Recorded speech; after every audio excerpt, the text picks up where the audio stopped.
Maka sekarang pasukan Nabi itu diapit di atas bukit Uhud, sekarang dikuasai Khalid bin Walid, di bawah Abu Sufyan menyerang. Maka saat itulah pasukan Nabi Muhammad ini kocar-kacir. Semuanya ini lari berhamburan.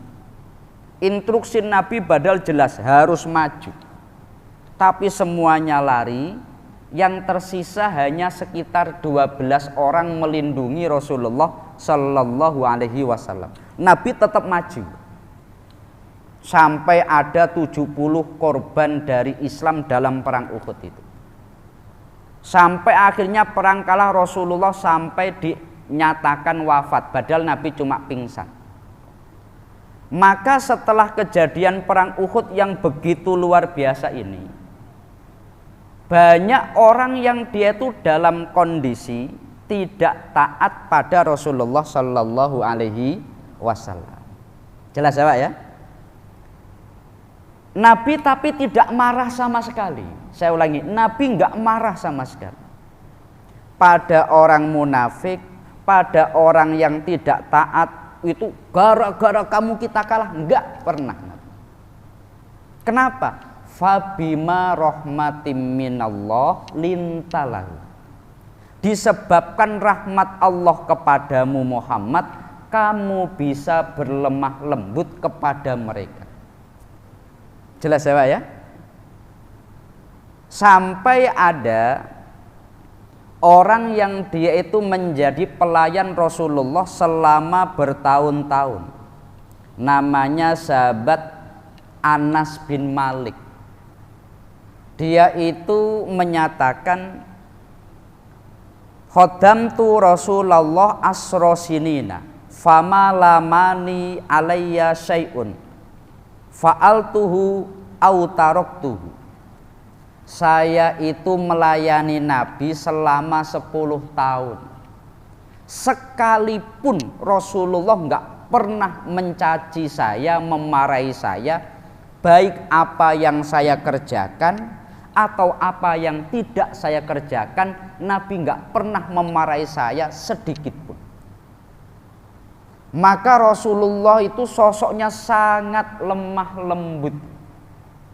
Nabi bukan sosok yang kasar, yang temperamental.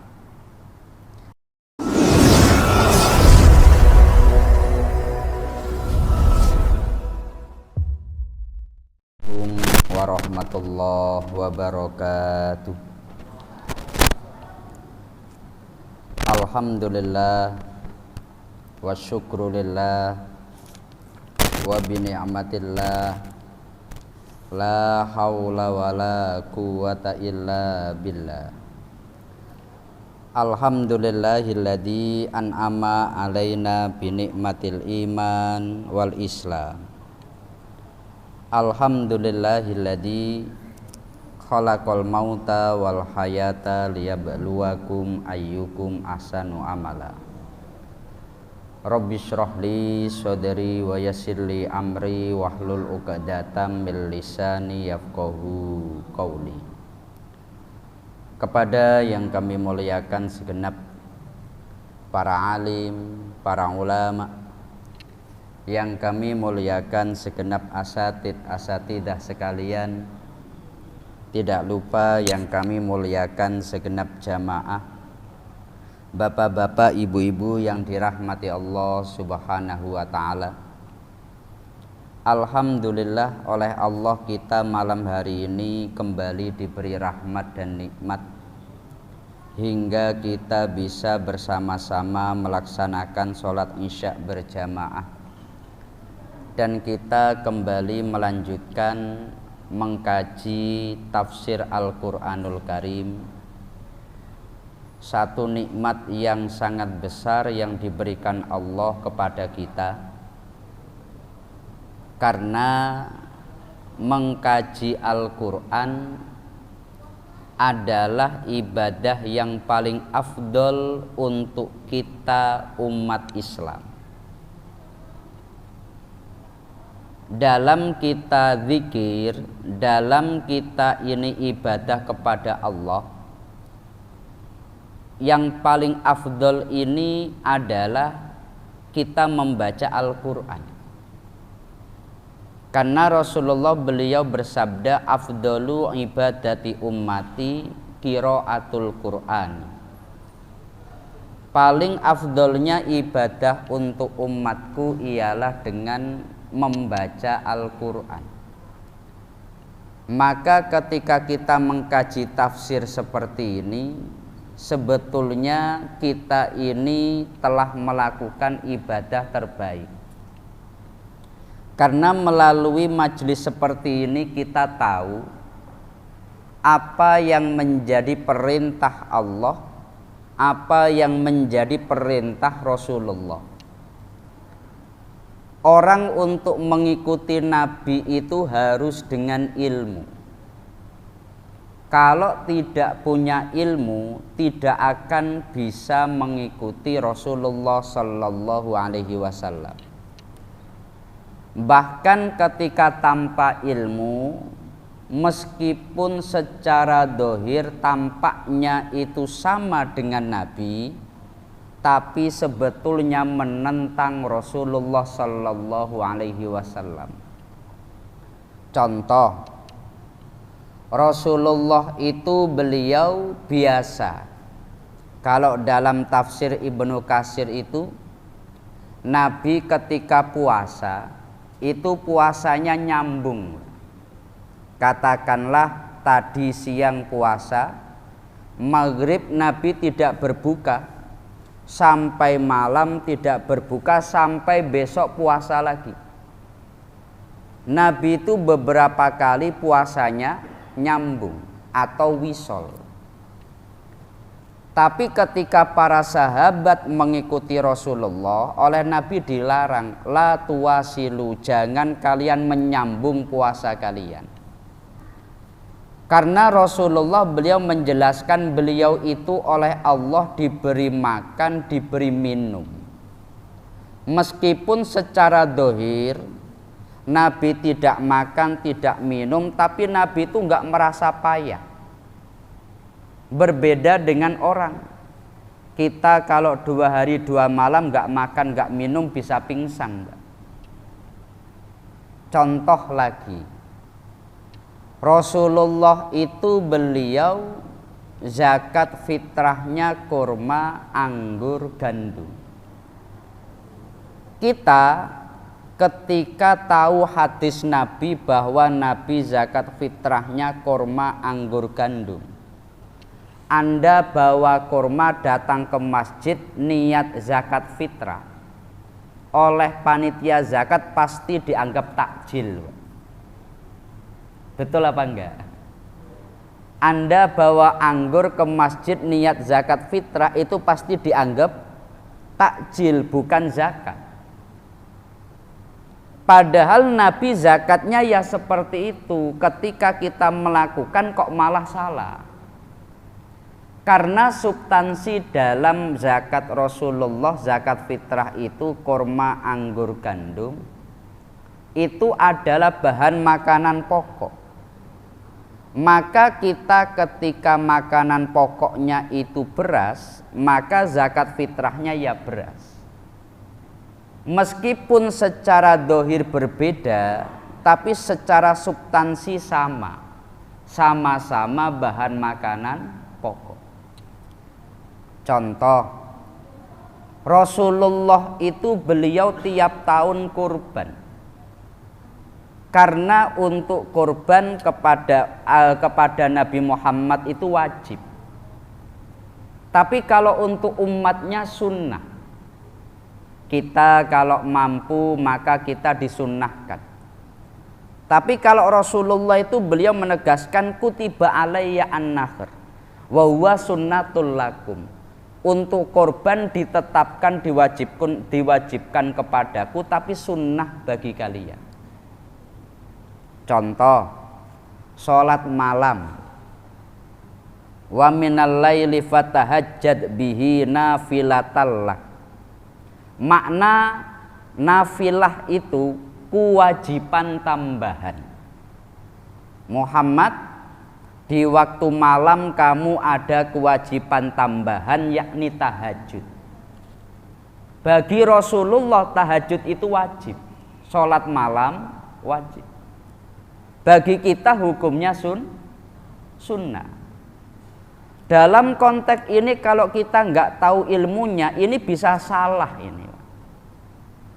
Makanya penting sekali kita dalam mengikut Rasulullah Sallallahu Alaihi Wasallam itu harus didasarkan ilmu. Maka seperti bulan Maulid Nabi seperti ini, yang paling penting pada dasarnya ya ilmu.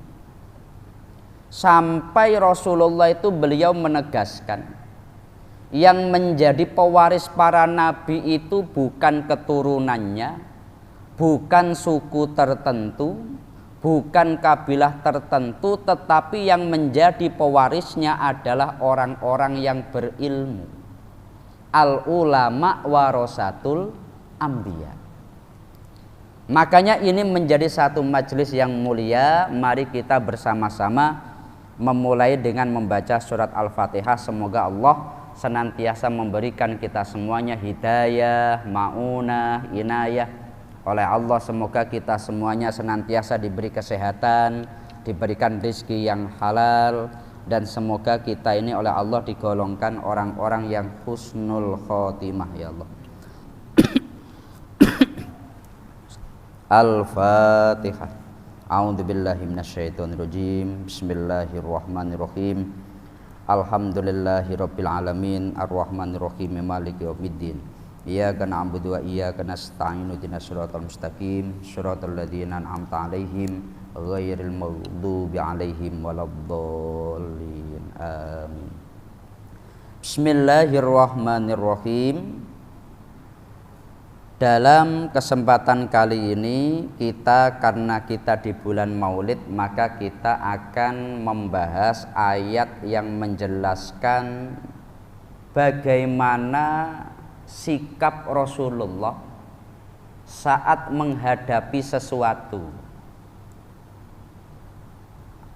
Rasulullah itu kan suri teladan bagi kita bersama. Maka ketika Nabi ada masalah, itu sikap Nabi bagaimana? Di dalam Al-Quran Allah berfirman, Bismillahirrahmanirrahim.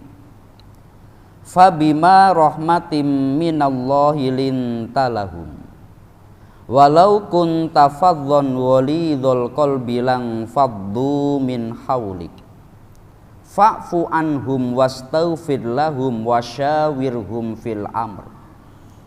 Fa idza azamta fatawakkal 'alallah. Innallaha yuhibbul mutawakkilin.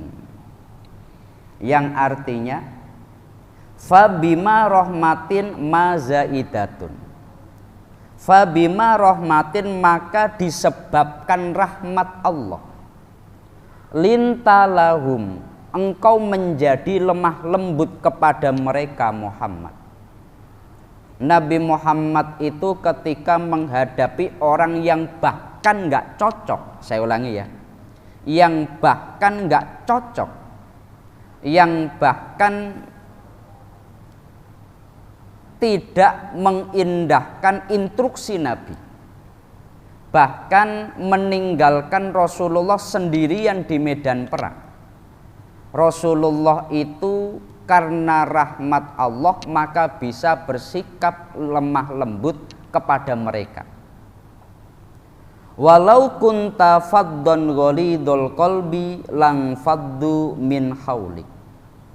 Dan apabila engkau ini orang yang akhlaknya jelek Muhammad, ghalidul qalbi orang yang keras, jafian yang wangkot, yang orang ini kasar, maka lang faddu min haulik, pasti mereka akan berpaling dari sisimu Muhammad. Fa'fu anhum, maafkan dan lupakan atas kesalahan mereka. Wastaghfir lahum, dan mohonkanlah ampun kepada mereka. Wasyawirhum, dan ajaklah mereka musyawarah. Saya ulangi ya, dan ajaklah mereka musyawarah. Setelah mendapatkan kesepakatan, faida azamta, dan bila kamu menetapkan hati untuk melakukan satu perkara, fatawakkal 'alallah, maka kamu tawakkallah, pasrahlah kepada Allah. Innallaha yuhibbul mutawakkilin, sesungguhnya Allah mencintai orang-orang yang bertawakal. Jadi ayat ini adalah ayat bagaimana sikap Rasulullah kepada orang yang berbeda. Pada tahun ketiga Hijriah itu ada namanya perang Uhud. Ya Pak ya, perang Uhud. Di perang Uhud itu Rasulullah dalam keadaan kalah. Kenapa kalah? Ada beberapa faktor. Satu, orang-orang munafik mereka di awal sepakat dengan Rasulullah untuk menuju ke Uhud, perang bersama-sama. Di tengah jalan mereka sengaja keluar barisan balik kembali ke Madinah. Ada 300 orang yang mereka nggak mau melanjutkan perjalanan, tujuannya melemahkan mental umat Islam. Jadi umpamanya kita serombongan satu masjid ini, Pak, sudah sepakat besok Idul Adha kita akan membuat tabungan kurban, semua sudah sepakat. Kemudian ketika semua sudah sepakat melakukan, di tengah jalan sengaja sepertiga golongan, saya nggak mau lagi lah, keluar dari kesepakatan ini. Kira-kira yang tersisa itu jadi ragu atau enggak? Pasti jadi ragu. Itu strategi orang munafik untuk menggembosi Islam pada masa Rasulullah Sallallahu Alaihi Wasallam. Hingga ada 2 kabilah di dalam Islam yang ikut rombongan orang munafik ini.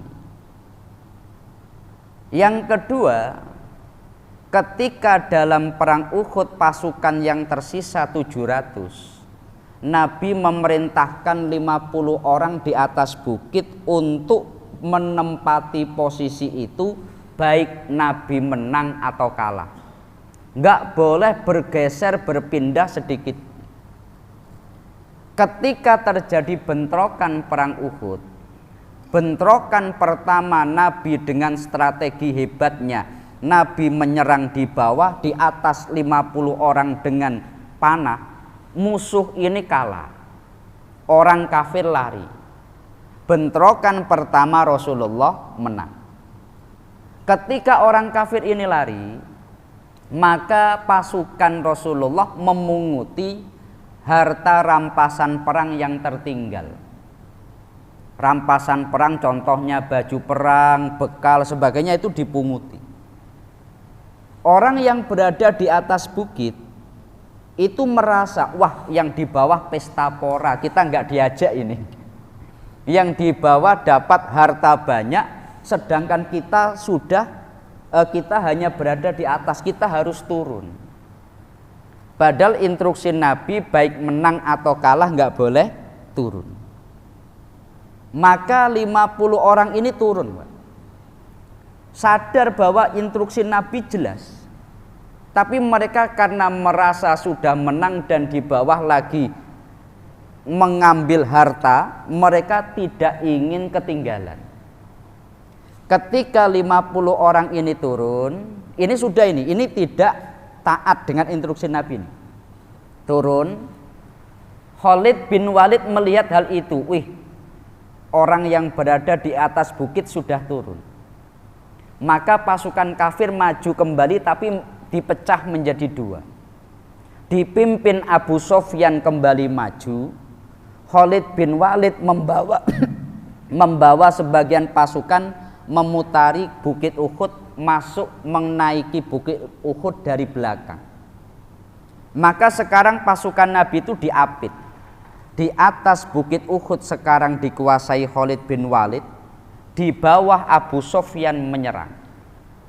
Maka saat itulah pasukan Nabi Muhammad ini kocar-kacir.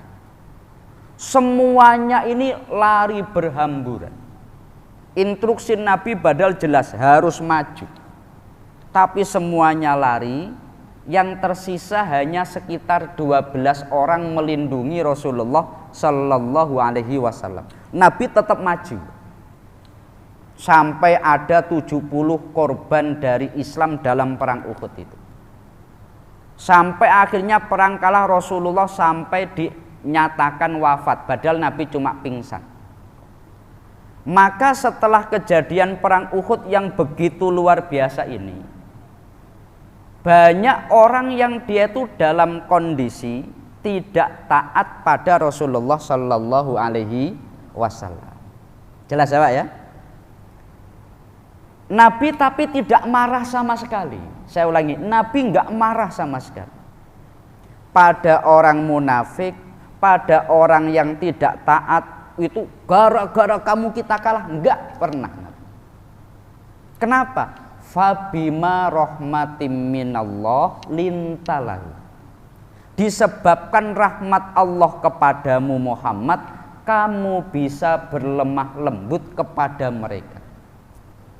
Jelas ya Pak ya?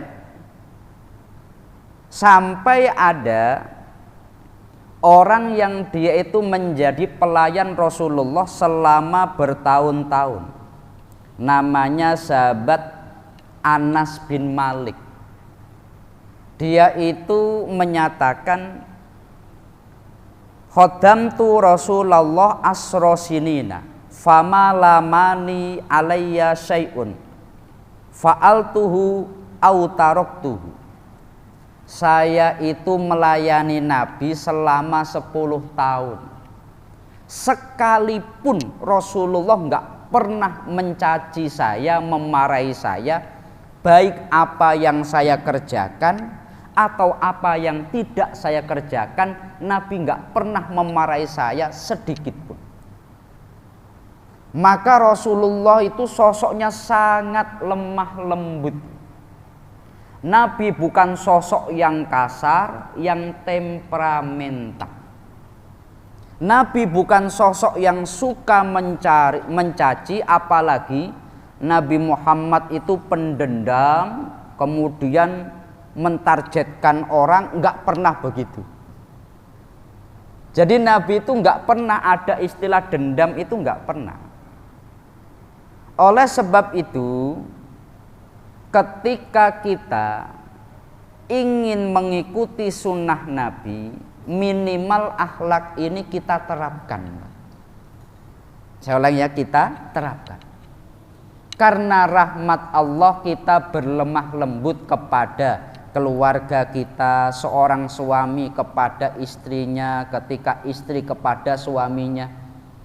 Rasulullah itu kepada keluarganya sangat luar biasa tanggung jawab. Pernah Rasulullah itu iktikaf di masjid.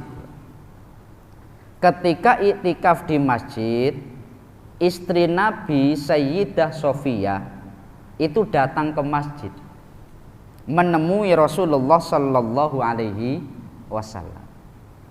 Setelah ngobrol dengan Nabi, kemudian karena hajatnya sudah selesai, Sofiyah mau pulang. Sedang iktikaf di masjid. Pada saat itu karena malam, kemudian Sofiyah ini rumahnya di Janibil Madinah, di ujung Madinah. Maka Nabi itu udah, Sofiyah, kamu saya antar. Karena malam-malam, Mbak, kamu saya antar. Maka Nabi itu meninggalkan iktikafnya, malam-malam beliau mengantarkan Sofiyah, jalan berduaan. Di tengah jalan ada 2 orang sahabat. Ketika melihat Nabi jalan dengan seorang perempuan, seketika 2 orang ini segan. Dia langsung mencepatkan jalannya. Oleh Nabi dipanggil, ya rojulani, inna hadhihi Sofiyah zaujati. 2 sahabat, sini. Kalian ngapain mempercepat langkah kalian? Ini istri saya kok. Dia Sofiyah. Jadi Rasulullah itu beliau itu istrinya tidak sampai jalan sendirian, agar tidak sampai terkena fitnah, sampai seperti itu. Para sahabat berkata, Nabi nggak mungkin kami itu suudon kepada engkau, kami nggak mungkin mikir macam-macam kepada engkau. Maka Nabi menjelaskan, kamu jangan begitu, karena setan itu berjalan pada manusia seperti berjalannya darah, majrud dam. Maka Rasulullah sengaja begitu. Ini adalah contoh yang diberikan Nabi kepada kita. Seandainya Rasulullah itu walau kunta faddon ghalidul qalbi lang faddu min haulik. Seandainya Muhammad kamu itu keras, kamu itu orang yang kasar, pasti mereka tidak akan pernah mau mendekat kepadamu. Contoh, Anda sebagai pemimpin, ketika memiliki sebuah kebijakan atau program, kemudian anak buahnya ini salah sebagainya, kemudian atas dasar kesalahannya, kamu salah begini. Kira-kira di hati mereka itu ada rasa dendam atau enggak, Pak? Awas nanti kalau kamu pensiun, umpamanya gitu. Rasulullah enggak begitu. Maka ayat ini, walau kunta faddon ghalidul qalbi lam faddu min hauli. Kalau kamu itu kasar Muhammad, jadi mohon maaf, seorang ibu, ayah kepada anak, jangan sampai yang diingat itu hanya galaknya, Pak. Anak ketika menceritakan orang tuanya yang diingat hanya galaknya. Anak ketika menceritakan ibu yang diingat hanya cerewetnya. Ini na'udzubillahi min dalik ini. Tapi semestinya yang diingat itu adalah bagaimana rahmatnya, bagaimana kelembutannya. Kemudian setelah Rasulullah bersikap lemah lembut kepada mereka, maka fa'fu anhum, maafkan atas kesalahan mereka Muhammad. Jadi fa'fu itu istilahnya kalau menurut Imam Al-Ghazali, dimaafkan dan dilupakan, itu afun. Saya ulangi, ada namanya fa'fu anna wa'filana warhamna wa'fu anna. Perbedaan wa'filana dan wa'fu anna. Kalau fa'fu anhum, afun, itu artinya dimaafkan dan dihapus kesalahannya. Maka perintah Allah kepada Nabi Muhammad, maafkan mereka dan lupakanlah kesalahannya. Itu adalah perintah Allah kepada Nabi Muhammad. Ada orang yang salah kepada Nabi, maka perintahnya Muhammad, maafkan mereka dan lupakanlah kesalahannya. Jangan orang itu kadang memaafkan iya, melupakan tidak. Biasanya kan begitu. Kalau memaafkan ya, kalau melupakan tidak. Lah itu repot itu. Sebetulnya dia belum bisa memaafkan kalau dia nggak bisa lupa itu. Kalau orang itu dia belum bisa melupakan, sebetulnya dia belum memaafkan. Oleh sebab itu fa'fu anhum itu kita memaafkan dan melupakan. Contoh, ada orang minta maaf kepada Anda kemudian enggak memaafkan, tapi Anda ya gitu, cuma iya gitu. Itu di hati tetap kalau orang ini pada dasarnya tidak mau melupakan kesalahannya, itu dia pada dasarnya tidak memaafkan, maka akan terus teringat kesalahannya. Kalau di tempat saya sana itu suami, Bu, biasanya suami begitu. Jadi ketika istrinya punya salah, istrinya sudah minta maaf, suami ngomong memaafkan, tetapi terus disebut. Dikit-dikit kesalahan istrinya disebut terus, Bu. Kalau di tempat saya. Kalau di sini biasanya istri atau suami yang begitu. Kesalahan istri 10 tahun yang lalu itu tetap ingat. Kalau di sini istri atau suami, Pak? Sama-sama. Kadang begitu. Kesalahan ini sudah 10 tahun, tapi kalau mau mengingat-ingat kayak baru kemarin terjadi. Ini adalah tidak memiliki sifat fa'fu anhum. Memaafkan ini maka contohnya kalau di dalam kitab tafsir Ibnu Katsir, seperti bagaimana Rasulullah itu memaafkan Wahsy. Wahsy itu adalah orang yang membunuh orang yang membunuh paman Nabi Muhammad sallallahu alaihi wasallam. Rasulullah itu punya paman bernama Hamzah. Hamzah ini dibunuh oleh seorang budak yang ahli melempar lembing. Orang ini namanya Wahsy. Maka karena dia membunuh Wahsy dan tidak hanya membunuh, memutilasi, Pak. Dadanya dibelah, jantungnya diambil, matanya dicongkel. Ketika Rasulullah berhasil menaklukkan Mekah, itu ternyata Wahsy itu dia pingin masuk Islam, Pak. Dia pingin masuk Islam. Itu Wahsy itu ketika dia pingin masuk Islam, tapi dia bagaimanapun sadar dia pernah membunuh orang yang paling disayangi Rasulullah. Pada saat itu oleh Nabi, Wahsy sampai dibujuk. Udah ngomong Nabi kepada istrinya, karena Wahsy nggak berani datang. Dia datang itu nyuruh istrinya, tolong kamu tanya kepada Nabi kalau ada orang punya dosa begini tobat, diterima apa enggak. Oleh Nabi dibilangi, iya diterima, dimaafkan. Sampai dibujuk. Wahsy-nya ketakutan, Nabi itu malah yang inisiatif untuk bagaimana Wahsy itu mau menemui Rasulullah sallallahu alaihi wasallam. Ini adalah gambaran Rasulullah itu kalau ada orang punya salah, Nabi itu memaafkan dan melupakan.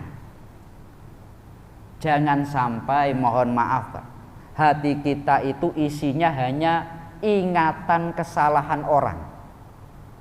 Saya ulangi ya. Jangan sampai hati kita itu isinya hanya ingatan kesalahan orang. Di masjid lihat orang ini, orang ini pernah ini. Lihat ini, orang ini pernah ini. Lihat ini, orang ini pernah ini. Masya Allah itu. Jangan sampai di hati kita itu isinya cuma begituan lah. Kemudian tidak hanya memaafkan, melupakan, wastaghfir lahum. Bahkan mohonkanlah ampunan kepada mereka. Kepada Allah mohonkan ampun untuk mereka Muhammad. Jadi tidak hanya dimaafkan, tidak hanya dilupakan, Nabi mendoakan. Itu akhlak Nabi. Dan tidak hanya itu, wasyawirhum fil amr. Ajaklah mereka musyawarah Muhammad. Jelas ini orang yang berbeda. Jelas ini orang yang gak cocok dengan Nabi. Tapi Nabi itu diperintahkan ajak mereka musyawarah. Rasulullah itu selama tidak ada wahyu, saya ulangi, selama tidak ada wahyu, bahkan untuk urusan kecil, Nabi musyawarah dengan para sahabat. Nabi nggak pernah merasa paling pinter, Nabi nggak pernah merasa pendapatnya paling benar, nggak pernah. Bahkan beliau itu dalam banyak kejadian itu mengikuti pendapat sahabat. Contoh, ketika sebelum perang Badar, ketika sudah berhadapan dengan orang kafir, Nabi bertanya kepada para sahabat-sahabatnya, sahabat-sahabat, saya ngikut kalian, ini kita maju atau kita mundur? Ya Pak ya. Para sahabat itu mereka ketika Rasulullah bertanya seperti itu, para sahabat Ansor itu gentle. Mereka mengatakan,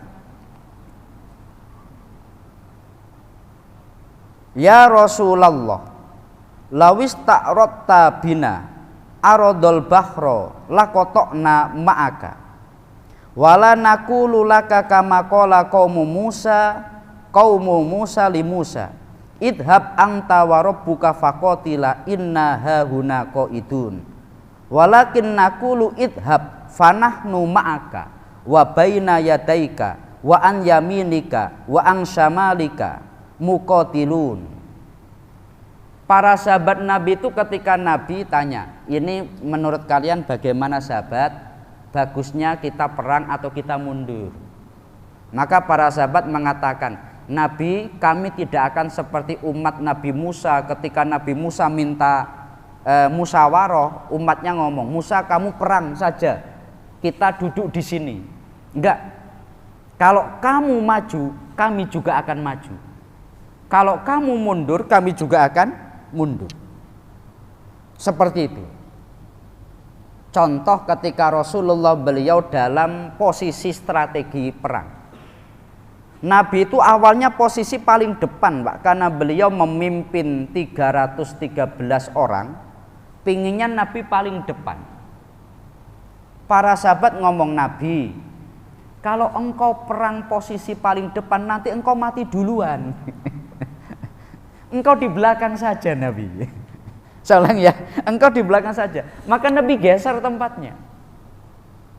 Rasulullah itu enggak segan untuk musyawarah dengan para sahabat. Ini Nabi.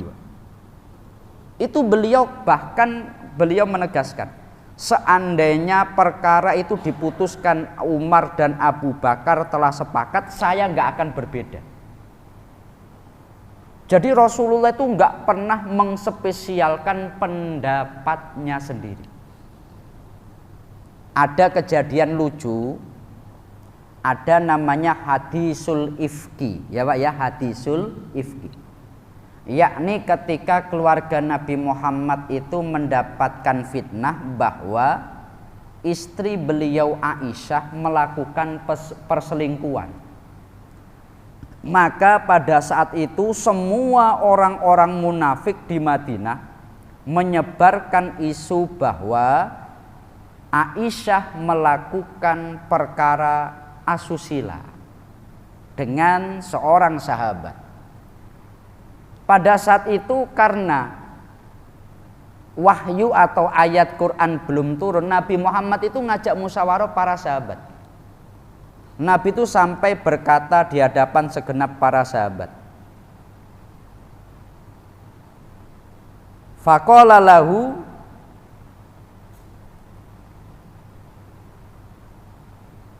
asyiru alayya ma'asyiral muslimin qaumin abnau waromauhum.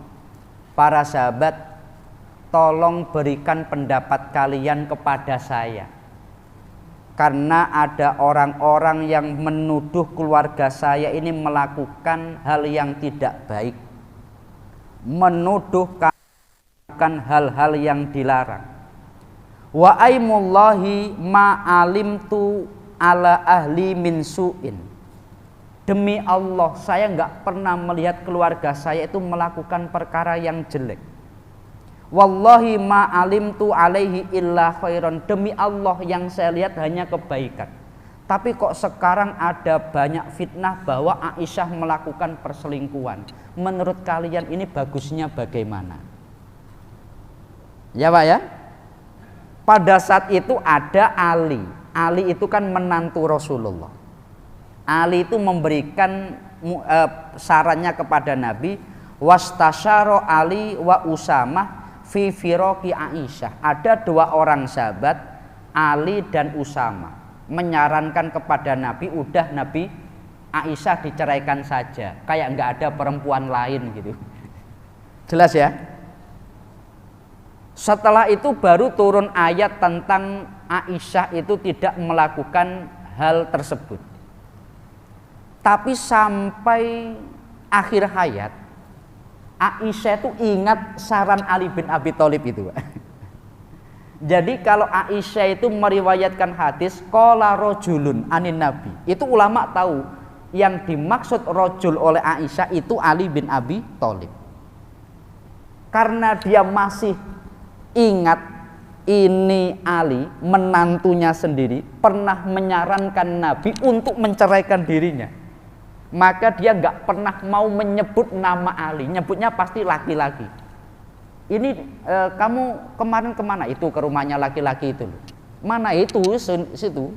Nggak mau menyebut Ali bin Abi Thalib. Tapi itu adalah bukti Rasulullah itu beliau dalam bahkan urusan keluarga meminta saran, mengajak musyawarah kepada yang lain. Setelah musyawarah disepakati satu perkara, fa'idha azamta fatawakkal 'alallah. Setelah sepakat, setelah diputuskan, dilakukan, tapi jangan lupa tawakal kepada Allah. Kenapa? Innallaha yuhibbul mutawakkilin. Lah ini adalah sikap bagaimana Rasulullah ketika menghadapi sesuatu.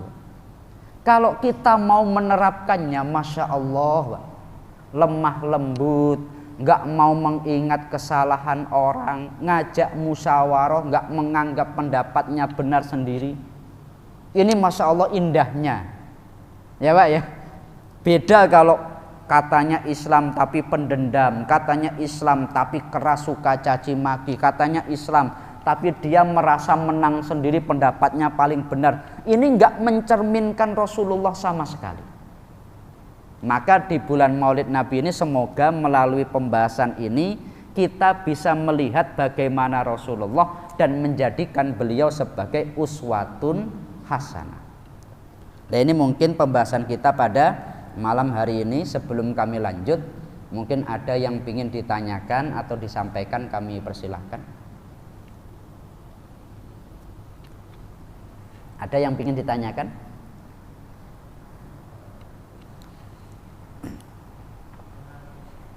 Oh, silakan. Waalaikumsalam.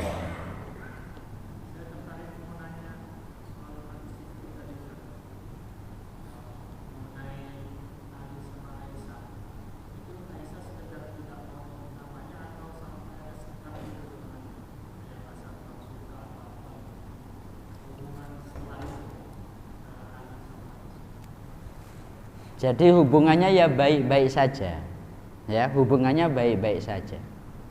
Kalau toh ada perbedaan antara Ali dengan Aisyah, itu bukan karena urusan pribadi, tapi karena urusan umat Islam.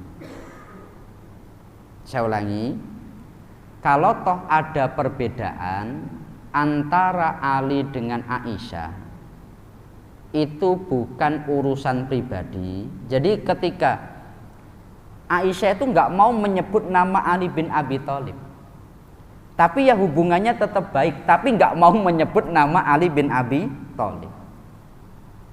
Para ulama kalau Aisyah meriwayatkan hadis qala rajulun anin nabi, seorang laki-laki berkata dia dari Rasulullah, itu yang dimaksud Ali itu.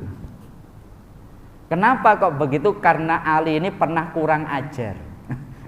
Masa menantu menyarankan Aisyah diceraikan? Wah, ini kan menantunya sendiri. Jelas ya Pak ya? Setelah Rasulullah wafat, pemerintahan dari Abu Bakar, Umar, Utsman kan Ali. Dalam masa pemerintahan Ali itu ada namanya Perang Jamal. Saya ulangi ya, Perang Jamal. Perang Jamal itu adalah Ali melawan Aisyah. Saya ulangi ya, Ali melawan Aisyah. Tapi itu bukan urusan pribadi. Aisyah yang saat itu beliau itu menganggap bahwa Ali ini dia kebijakannya salah. Semestinya segera diusut tuntas siapa pembunuh Utsman. Jalan ya, semestinya harus diusut tuntas siapa yang membunuh Utsman. Tapi Ali melihat karena di dunia Islam saat itu terjadi kekacauan, prioritasnya adalah menstabilkan Islam dulu.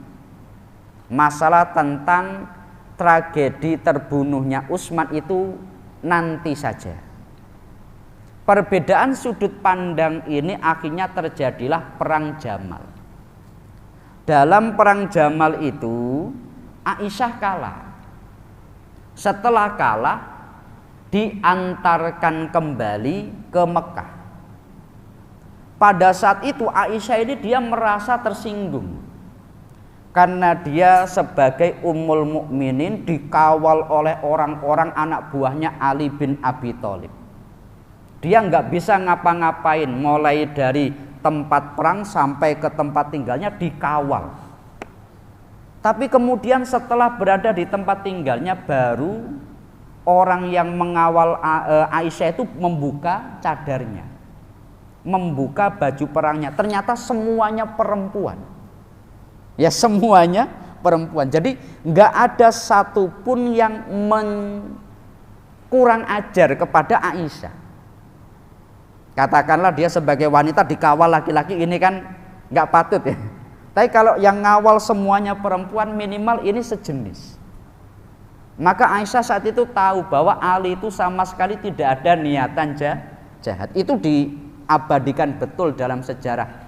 Bagaimana hormatnya Ali kepada Aisyah. Setelah perang kalah, Aisyah yang jelas melawan Ali tidak dihukum. Ali sebagai pemimpin tertinggi, tapi tetap dikembalikan dan diberikan kemuliaan seperti itu. Cuma Aisyah nggak ngerti. Lah, perang ini, perang Jamal itu bukan karena pribadi. Dulu gara-gara dia menyarankan saya untuk diceraikan, nggak begitu. Karena faktor kepentingan umat Islam, berbeda sudut pandang antara Aisyah dengan Ali bin Abi Thalib. Jelas ya? Nah, itu setelah Rasulullah wafat. Jauh setelah Rasulullah wafat, dialihkan di 25 tahun setelah Rasulullah Shallallahu Alaihi Wasallam wafat. Mungkin ada lagi yang ditanyakan. Jadi memang Rasulullah itu luar biasa. Makanya kalau menurut para ulama begini, Annan nabiyya yurasu bil iktisabi la bil intisabi. Nabi itu bisa diwaris dengan usaha kita, bukan dengan jalur keturunannya. Artinya ada orang yang menjadi keturunan Nabi tidak bisa serta-merta langsung disebut pewaris Nabi. Contoh, Rasulullah lemah lembut, kemudian keturunannya kasar, dendam, sebagainya, ini tidak disebut pewaris Nabi. Karena yang namanya Rasulullah, beliau bisa diwaris bil iktisab. Maksud bil iktisab begini, umpamanya kita ini latar belakang kita nggak jelas, kakek moyang kita nggak tahu, suku kita juga kita nggak tahu, tetapi kita kok Rasulullah itu dermawan, saya pingin seperti Nabi dermawan. Maka melalui sifat dermawan ini kita mewarisi sifat Rasulullah. Jelas ya Pak ya? Rasulullah itu beliau senantiasa senyum. Kita kok senyum, maka ini mewarisi sifat Rasulullah. Rasulullah itu kalau ada orang salah, beliau memaafkan dan melupakan. Kok kita begitu? Meskipun kita bukan keturunan Nabi, tapi kita menjadi pewaris Nabi. Oleh sebab itu ketika menjelaskan ayat Al-Quran, Ya ayuhan nasu inna khalaqnakum min dzakari wa unsa wa ja'alnakum syu'uban wa qabaila lita'arafu inna akramakum indallahi atqakum, sampai seterusnya itu. Tafsir Alusi, tafsir Ar-Razi menegaskan Nabi itu diwaris tidak berdasarkan keturunan tapi berdasarkan usaha. Artinya potensi menjadi pewaris Nabi antara keturunannya dan kita itu sama. Jelas ya? Rasulullah sampai menegaskan dalam hadis, nahnu ma'asyiral anbiya la nurasu. Kami para nabi itu nggak bisa diwaris. Itu bisa dibaca di dalam tafsir Alusi dan tafsir Mafatihul Ghaib. Oleh sebab itu para ulama itu melihat begini, kita itu bisa menjadi pewaris Nabi, penerus Nabi. Contohnya ayat yang kita bahas ini sifat Nabi demikian-demikian. Kok kita berusaha mencontohnya, berarti kita mewarisi sifat Rasulullah Sallallahu Alaihi Wasallam. Jelas ya Pak ya? Nah ini mungkin pembahasan kita pada malam hari ini. Semoga melalui berkah kita mengkaji Al-Quran seperti ini, kita bisa mencontoh Rasulullah Sallallahu Alaihi Wasallam, dan semoga kita ini digolongkan sebagai umatnya dan kita di akhirat dikumpulkan dengan Rasulullah Sallallahu Alaihi Wasallam. Al-Fatihah. A'udzubillahi minasyaitonirrajim. Bismillahirrahmanirrahim. Alhamdulillahirabbil alamin arrahmanirrahim maliki yaumiddin. Iyyaka na'budu wa iyyaka nasta'in ihdinas siratal mustaqim siratal ladzina an'amta 'alaihim ghairil maghdubi 'alaihim waladdallin amin. Kurang lebihnya dari kami mohon maaf. Wallahul muwaffiq ila aqwamit thoriq. Wassalamualaikum warahmatullahi wabarakatuh.